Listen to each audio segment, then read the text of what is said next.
morning, everyone. Just giving Facebook a second to make sure it's connected before I start talking. And my question for you today is, are you being lured?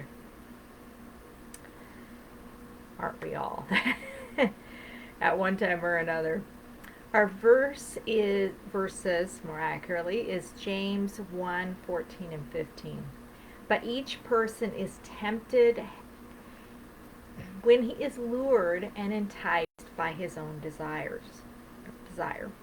Then desire, when it has conceived, gives birth to sin, and sin, when it is fully grown, brings forth death. We actually have in these verses a progression of sin that we see every day in the world around us, really. It all begins with being lured or enticed to do something. That is the pattern of all life, shall we say.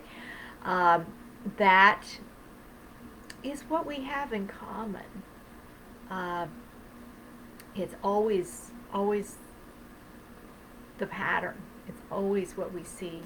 And the progression goes from that being lured and enticed to sinning. Unless it gets stopped there, it leads to sin, and sin ultimately leads to death. It is not a pretty picture, even if it is a very common one. Where are you on that slippery slope? There are a lot of things out there that can entice us or lure us. Hopefully, you're not in a area of sexual temptation. I pray that you're not. That is obviously an area that, if you're being enticed in, turn and run the other direction. But frequently what we're talking about here in the group more is more of our everyday life and our eating in particular. So let's take that and make it into how it's relevant to our usual conversation. Are you being enticed by the cream puffs that somebody left for you at work that you did not ask for? Are you being enticed by maybe a bunch of things that are somebody else in your house's quote unquote food that you're looking at all the time, and you're being tempted to indulge in something it's just not best thing for your body.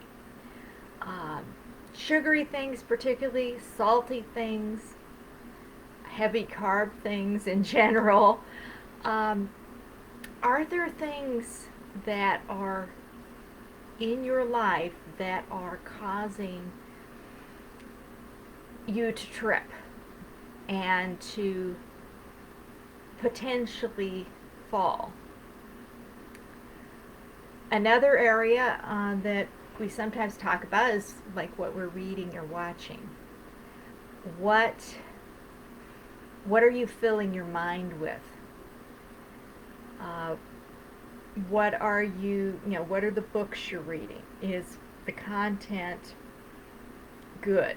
Is it actually something you're learning from, or at least not leading you astray? Is what you're watching wholesome? Or do you have to suppress the gag reflexes at regular intervals because of the lack of morality in what you're watching? It's not easy anymore to find stuff that's not full of crap.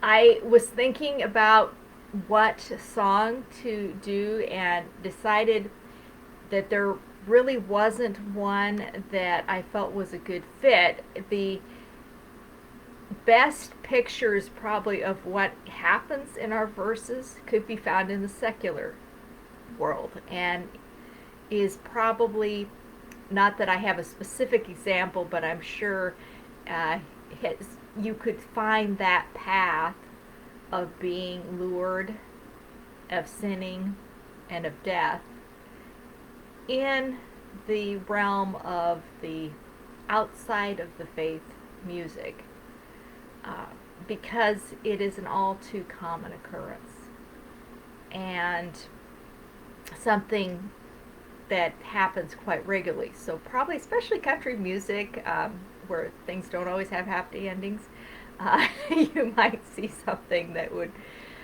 incorporate these elements in the course of a song. My call to action for you today is, I want to challenge you to pray.